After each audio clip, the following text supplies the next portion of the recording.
we started from the equation del dot B equals to 0, and we introduced a vector potential for this magnetic field, and we call it A. So we have B equals to del cross A. And then the equation of this Ampere's law, which is this, and you can plug this into B, and you get this del dot A minus del square A. Okay. And then we use the fact that if for A, if we change it by A plus del lambda, okay, where lambda is a function, okay, so it's a scalar function.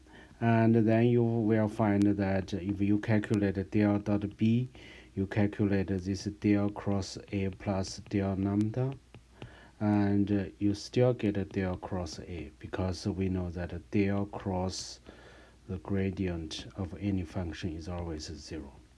So in other words, that you see that because B is equals to del cross A, so you can see that whether we use A or use A plus del lambda, we get the same magnetic field. So in other words, we have that freedom to do that. So then we say that we can always choose this lambda function, so that we can always let del cross A, del dot A equals to 0. Okay, we can always choose this A, let it satisfy this, and at the same time satisfy this. Okay, so now once we plug in, then we will find that it becomes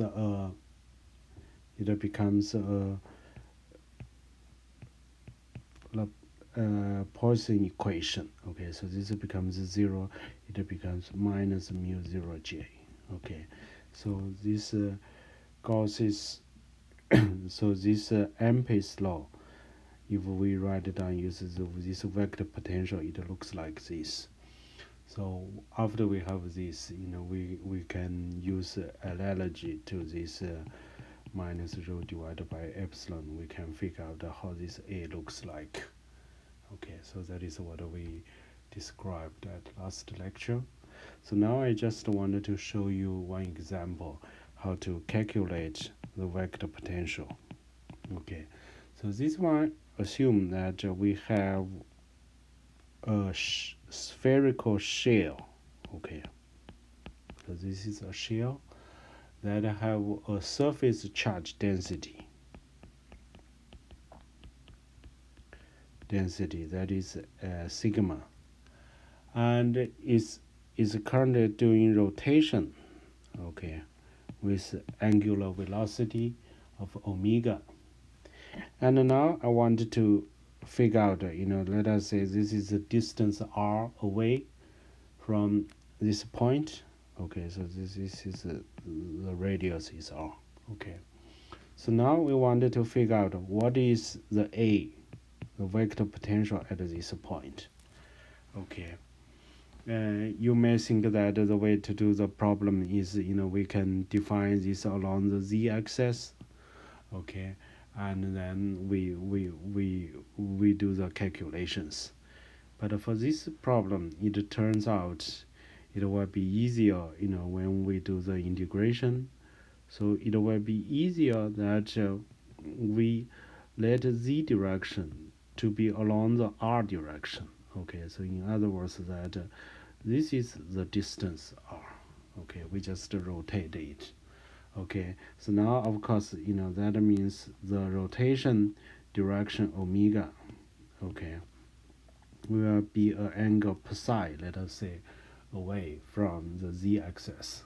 Okay, we can also rotate x-axis so that this omega is really in the xz plane. Okay, so we can always choose x direction to be that, and then we have the y direction. Okay, now what we do is, this is a sphere. Okay, we can choose a area dA prime here, okay, and then of course we know this is on the surface, so the distance is r, and let us say this is phi prime, and this is theta prime. Okay, so this is we just pick up a small area on the surface of this sphere. Okay, we define angles. The r now case is equals to capital R because it's on the surface, and theta prime and phi prime. Okay, so we have the formula, okay, which is mu0 divided by 4 pi, and this is a surface current problem. We just write down this.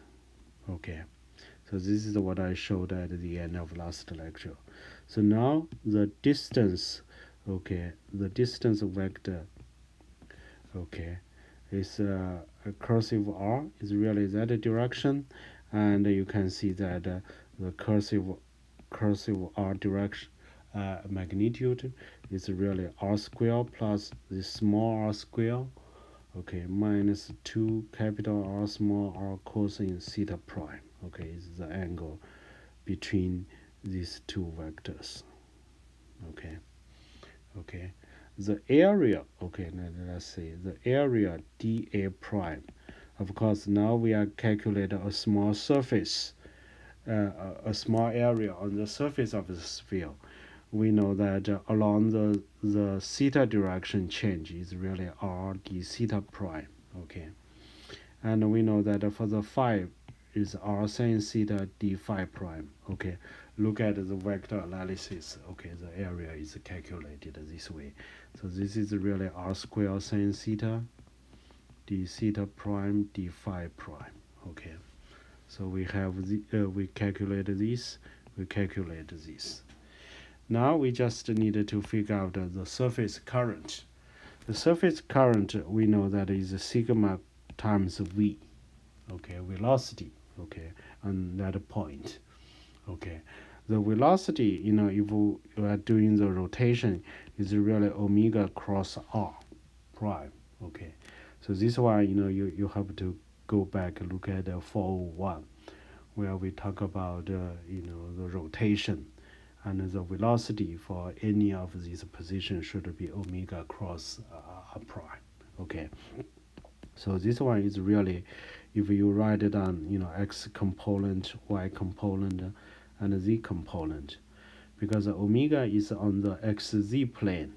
Okay, so along the x direction is really omega times sine per psi. Okay, so it's on the xz plane, so y component should be 0 omega, so this is cosine per psi.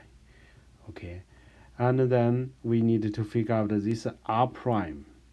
Okay, r prime, where is r prime is really an area on the surface of the sphere, so it's really the distance is capital R, sin theta prime cosine phi prime. Okay, so this is just for to go from the spherical coordinate system to the Cartesian coordinate system. So r sin theta prime, sin phi prime. So here is r cosine theta prime. Okay, so here is how you do the calculation. Okay, so you have all the components. Okay, of course, you put things together, it is still take quite some time, to really figure out this integral. So you can really look at the book, okay, and see how really it is done. So at the end, what I just write down is the solution. So it's really mu0 r omega sigma divided by 3 r sin theta phi hat. Okay, so this is for a point that is inside the spherical shell. Okay, and if it's outside, okay, so this is will look like this. sin theta divided by r square. Okay, phi hat. Okay, so this is really r greater than r. Okay, so this is how it looks like. So this is the vector potential. And you can see that when this small r equals to r, so this one we have r square here. And if this is a capital R, so this R with power of 4, this is a R with power of 2. So they cancel, so you still have R square left. So in other words, you can see that this vector potential is continuous.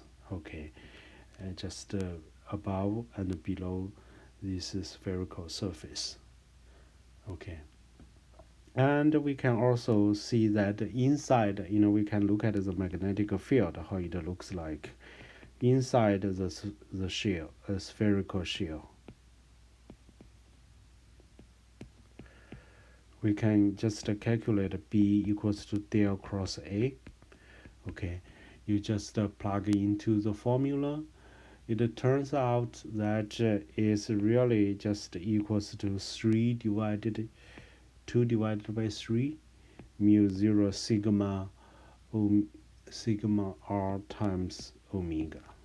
Okay, and you can see that these are all the constant values. So this is really the uniform magnetic field. Okay, so if a sphere has charge inside, is a spherical shell that have charge on the surface, if it's doing rotation, then the magnetic field inside that spherical shell is really uniform, and the magnetic field direction, pointing along the angle, the rotation axis. Okay, and you can see that. So in other words, that often is typically the direction of A. You can see from here is along this omega, which is actually the direction of the current, that is doing the rotation there. Okay. Sorry. A direction is along the phi direction, which is really the direction of the current. Okay, the B is pointing to the rotation axis direction. Okay, I made a mistake just a few minutes ago. Yes. Okay. So as you can see that for the for the vector potential, is a little bit more difficult compared to calculate, compared to the vector potential, because this is still a vector equation that are often difficult to handle. So in other words, that the vector potential is not that useful when compared to the scalar potential. Okay, just wanted to let you know. Okay, so I just use this example. You can also look at a book. There is another example talking about how to figure out the vector potential for this infinite long solenoid, which it has to handle spatially, because we cannot use that formula. Because the del dot A 0, for example, will not goes to 0 at infinity. So there are some tricks that need to be done there.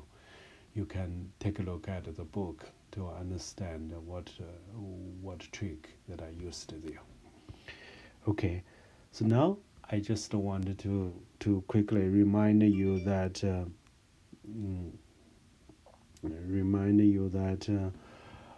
for electrostatics, okay. So what we have is we have the charge, we talk about the potential, we talk about the electrical field, and we mentioned that once we have rho, we can use the Coulomb's law to find the electrical field. And then if we have the electrical field, we can use the Gauss's law in this differential form, to figure out the charge distribution. And of course, once we have rho, we can also figure out the potential, which is just the rho divided by the distance, separation vector distance. Okay, and once we have v, we can also figure out use this Laplace equation, Poisson's equation, to figure out the charge distribution. Okay, and between, once we have v, the e is just the negative of the gradient of the v. Okay, so once we have e, and v is just a line integral. Okay, so that is what we talk about for electrostatics. The same thing for the magnetostatics. Okay, so what do we do compare so here we have charge. Okay, so we have the vector potential, and we have the magnetic field. Okay, so what do we have? Once we have current, okay, we can use this Biot-Savart law to calculate, okay, the magnetic field. Okay, so which is very similar to the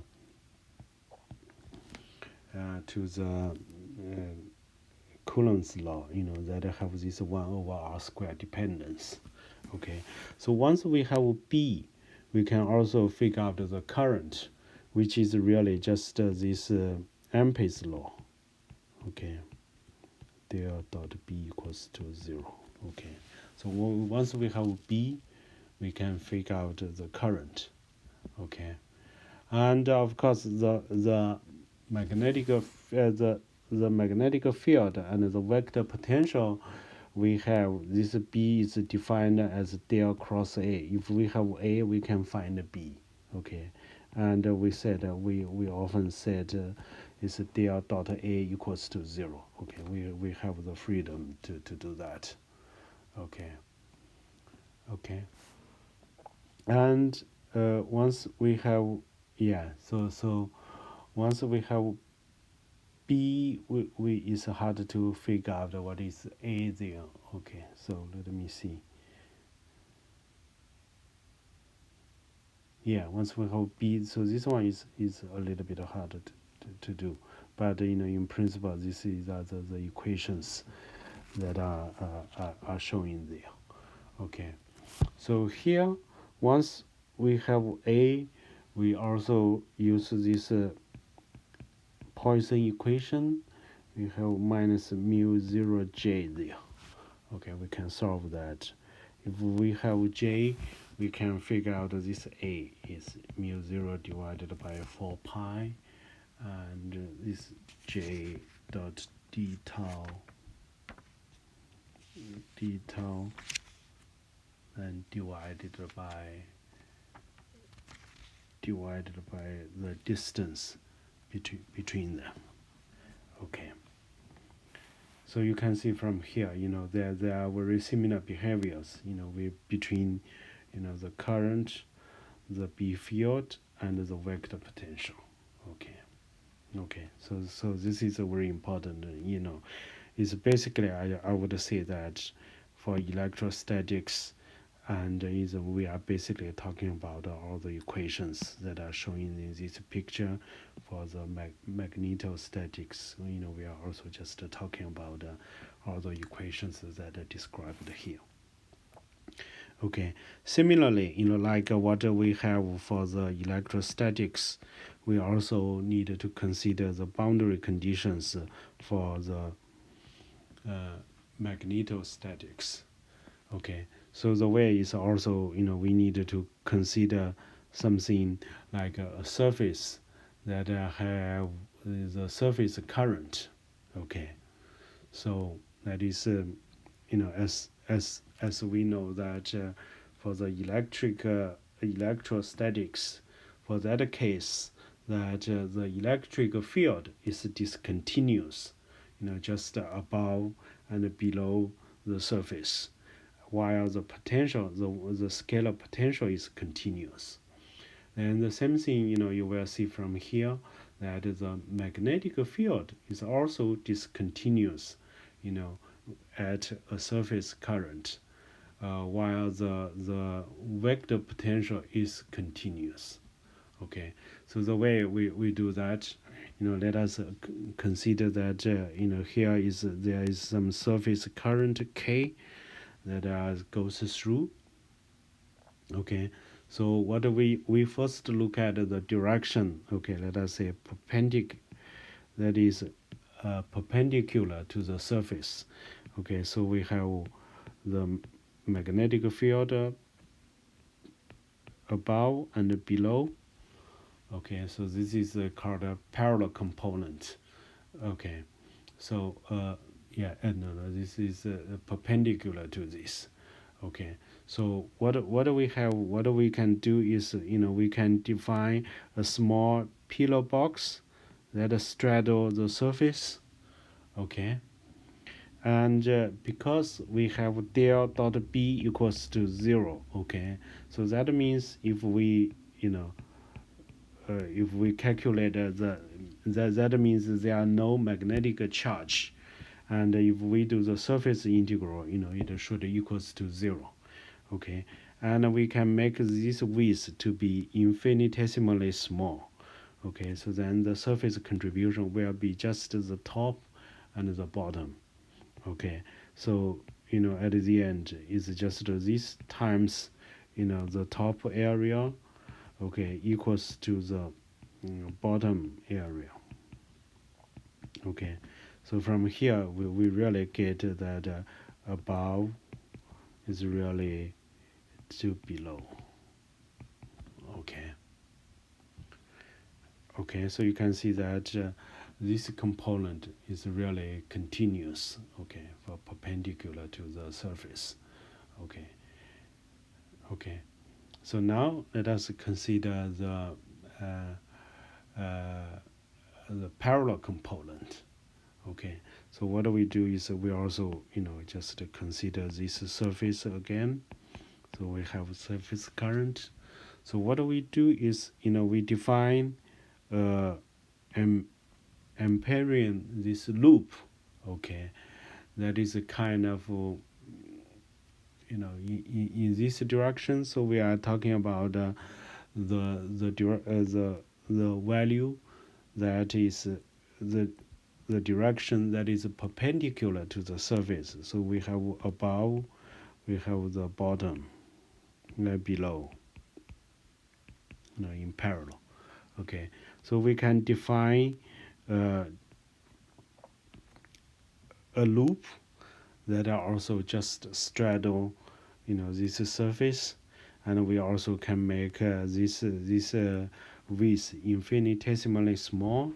So this integral, will only just be the integral. Okay, that is b above, let us say parallel, because the direction changes. Then we have below. Okay, we always define b parallel, let us say assume to this direction, but this dl direction just changed. So that is why there is a minus sign that come here. Okay, so this one of course should be equals to mu 0 and times the amount of current that are included in this loop, and we know that it should be this surface current times this length L. Okay, so that is what we have. So from here you can see that the B above parallel minus B below parallel equals to is mu 0 K. And you can see that the magnetic field that is parallel to the surface, okay, is really discontinuous. Okay, so if we define, if like what we have, we define n hat to be a unit vector. Okay, that is perpendicular to the surface. So this is like what we did it before for electrostatic cases. Okay, perpendicular to the surface. Okay, that are pointing pointing upward.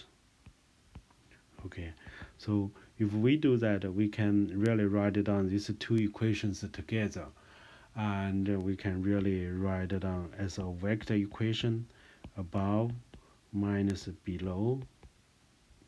Okay, which is really mu 0 times k cross n hat. Okay, you can just check that. You will find that if it's I mean, at the end, I really these are vector equations, but they are really just these two components. Okay, so it's very similar to what we had for the electrostatic case. Okay, so these are the magnetic field, and we know that A is really del cross B. So what you will figure out that what that means that the vector potential is really the same. Okay, above is really equals to below. Okay, okay, the magnetic field, the vector potential is still continuous. Okay, however, the derivative, okay, about with respect to the direction, okay, the unit vector direction. Okay,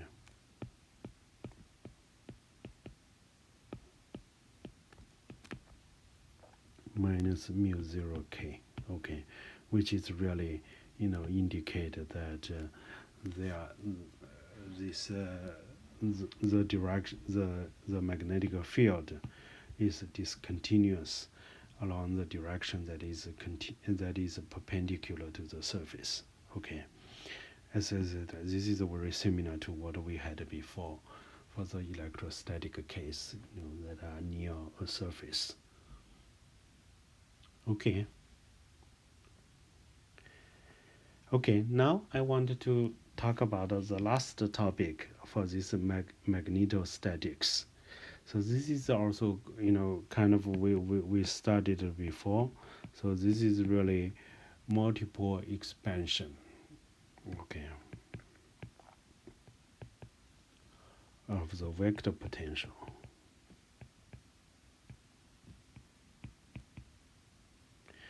So this kind of we already spent about one lecture to talk about this before for the electrostatic case, where we talk about a multiple expansion of the scalar potential. Okay, so you kind of remember that when we try to do there, the vector potential we know that is really 1 over 4 pi epsilon 0, and then this rho d tau prime divided by this the cursive r, and then we just really write down this 1 over cursive r. We kind of write it down as some power series of this 1 over r, with some power. Okay, then of course there are coefficients, for each of them. Okay, in other words, that the idea of a multiple expansion is really to write down this potential, in the forms of a power series in this 1 over r. Okay, where r is really the distance, to the point that we want to calculate the potential, either scalar potential or vector potential.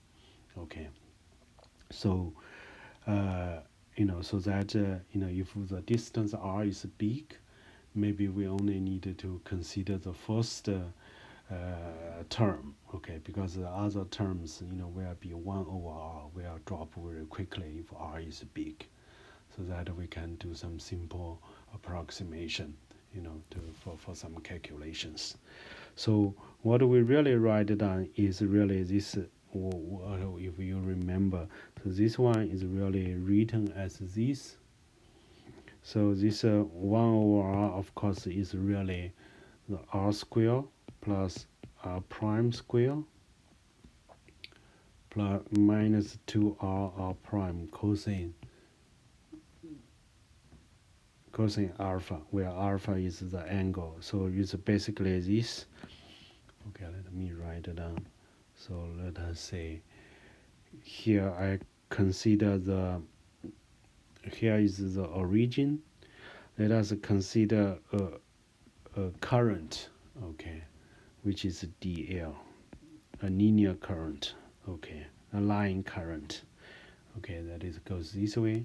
So this is the position is r prime, and we wanted to calculate the magnetic field, for example, at this position p, okay, and we said this one really is our cursive r, okay, and this is the angle alpha, okay. So we basically, the distance is the length for the distance vector is just that way.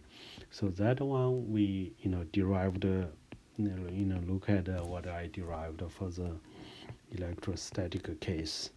Okay, so this one can be written as this, as the Legendre polynomial. So it will be written like this. Okay. Okay. So now let us consider, there is the line charge, line charge. There is a loop there. Okay. So remember that as a potential, we can solve this Poisson's equation, and let us say the current, let us assume is I, is a constant. Okay, so the integral is just 1 over cursive r is dl prime. Okay, so you just plug this. Okay, this 1 over cursive r can be written as a power series of 1 over r. Okay, so you can plug in. So we will have 4 pi. So this will be and goes 0 to infinity. So this one will be r plus 1, and then this integral r prime is power of n pn cosine alpha, this Legendre polynomial, and then we do this integral. Okay, so it will look like this. So we can write it down, the first component and the second component. So what we have is, we have a component that is proportional to 1 over r, and then we have a component that is proportional to 1 over r square. So what we have is really r prime cosine alpha dl prime, and then we have a third component, okay, that is r prime square, and then the Legendre polynomial, okay, alpha minus 1 half dl prime.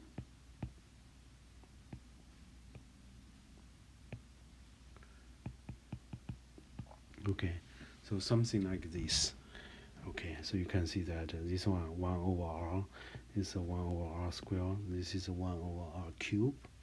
Okay, then like what we did before, so this we call it monopole contribution. Okay, so we also call this is dipole contribution.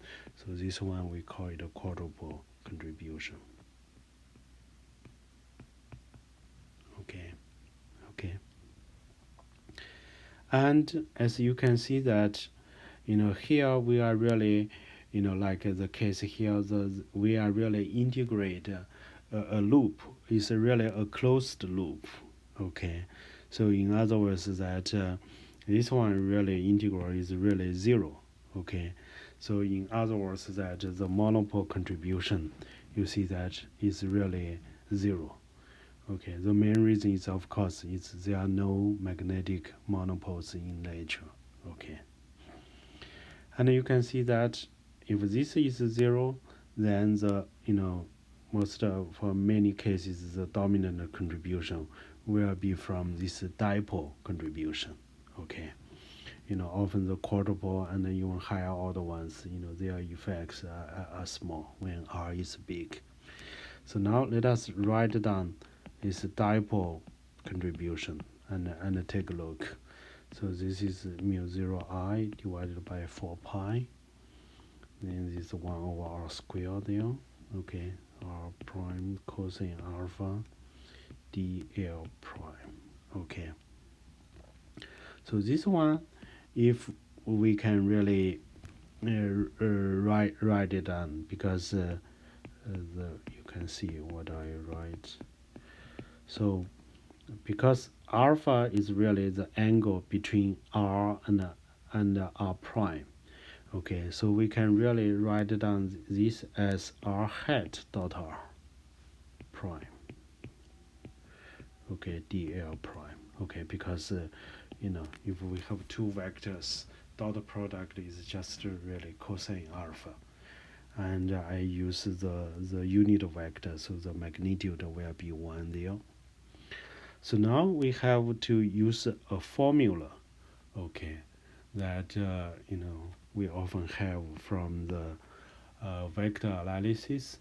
So what happened is, let us say I define a C is a constant vector. Okay, C let us define as a constant vector. Okay, so now C dot R dl.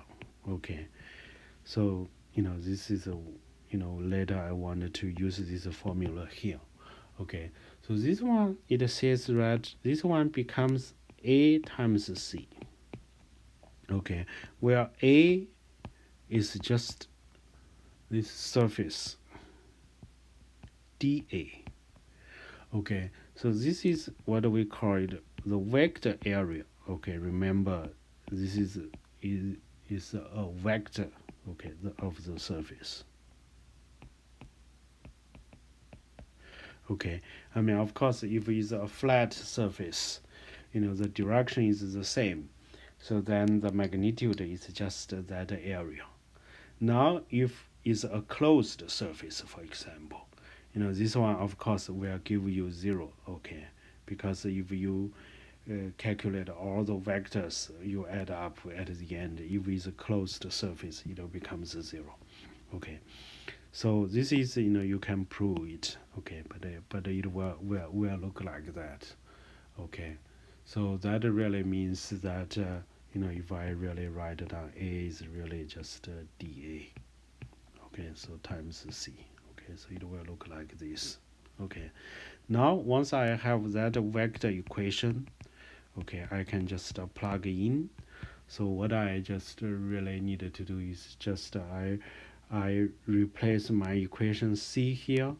I replace it with R hat, okay, a fixed direction. Okay, so now you see that mu 0 4 pi, okay, so we have 1 over R square, okay. So now this one, you see that at the end it really takes this, what we have is this R prime, the area, okay, the area is related to BdA, okay, times this constant, okay, which is R hat, okay, so it's like that, okay. So in other words, that if we define a vector called M, which is I, the current times the area, okay, this is the vector area, so it's really I times this vector area, okay. So what we really have is mu 0 divided by 4 pi R square. Here is really this M cross R hat, okay, so you can see from here. So this is what, for magnetic dipole.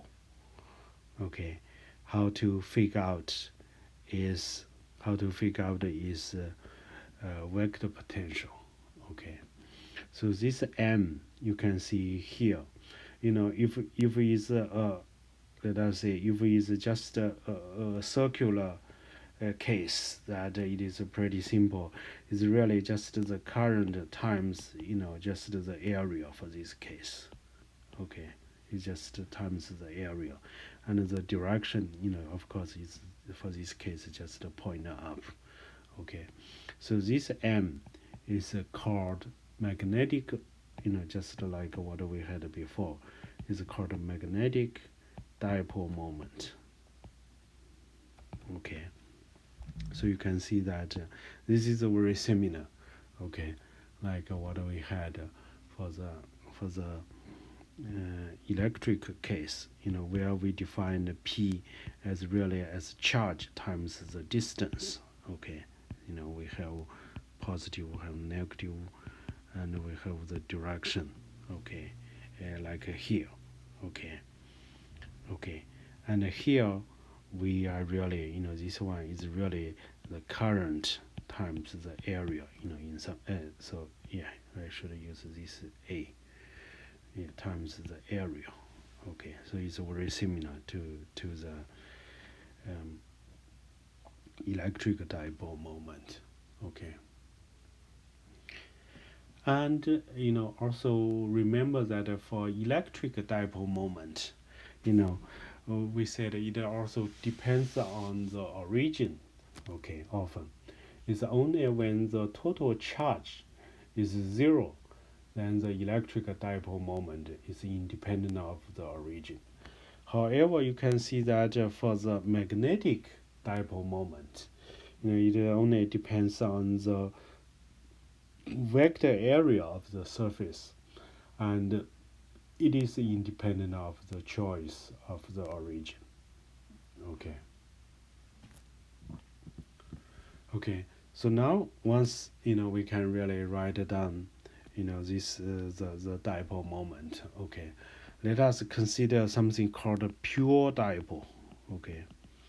Pure dipole, is, let us consider, is really kind of has no size. Okay, if you think about this, is here I times the area. You can think about the area is infinitesimally small, so that means I is infinitesimally high, but the overall value of this I times the area, is a fixed number. Okay, so that is a pure dipole. Of course, we will never be able to build a really pure magnetic dipole. Okay, the most approximate one is a very small circular wire, with some current in it. Okay, but anyway, so let us consider this a dipole, pure dipole, that have a dipole moment of m that are pointing along the z direction. Okay, and we want to figure out, what is the magnetic field, for example, here at this position. Okay, let us consider this is theta away from the the angle with respect to the z is just theta. Okay, so now once we can really write down the dipole moment, the vector potential is just mu 0 divided by 4 pi, and you can see that m direction is along the z direction, r hat direction, of course, pointing along the r direction. Okay, so this product will give us the direction that is along the phi hat direction. Okay, and this is really m times sin theta. Okay, the angle between the two vectors divided by r square.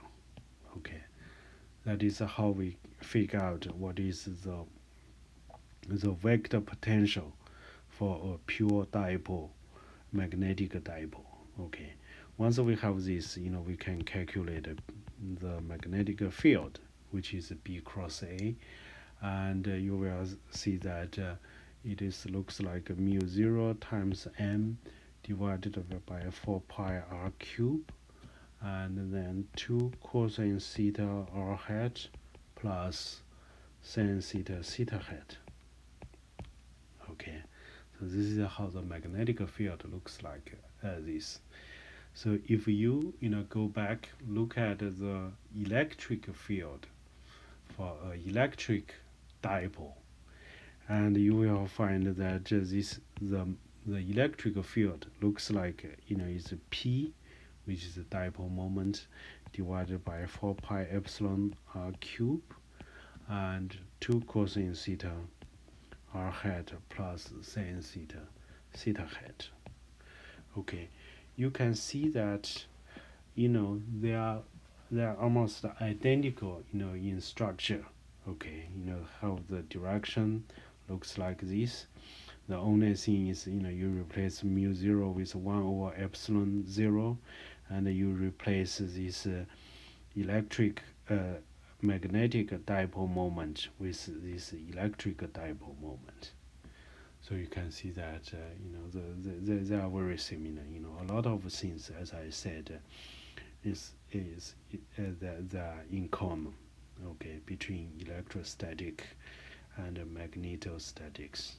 Okay, it's the E and the B, and Coulomb's law, the Biot-Savart law, Gauss's law, and we have the Ampere's law, and we have scalar potential, we have the vector potential, and we can do this multiple expansion.